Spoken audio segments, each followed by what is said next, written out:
Hi there. Mentioned yesterday that day 2 was a fairly quiet day on the anti-post front for the Bookie column for the Cheltenham Festival, and day 4 is similar, with only currently I think Manila Indo and Fakira as the 2 anti-post bets there. So today's daily anti-post selection for next week's Cheltenham Festival comes on the Friday. It comes in the first race on the Friday, the Triumph Hurdle, and it's in the shape of Quilixios at 11-2 generally each way.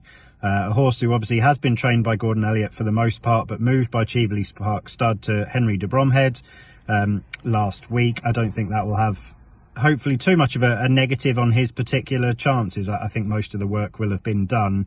He's a horse who, 2 weeks before his 3rd birthday in France, he was winning over 2 miles 1 furlong on heavy ground, beating many subsequent decent winners in France, listed winners. And he was all doing that before his 3rd birthday. So a horse that can stay that well when still a 2-year-old is incredibly laden with stamina in my view. And what he did in the Grade 1 Spring Juvenile Hurdle by winning there, beating the right kinds of horses, Saint Sam and Bustleton and 1 or 2 others, who I think could provide a bit of a form boost in the Boodles a couple of days previously.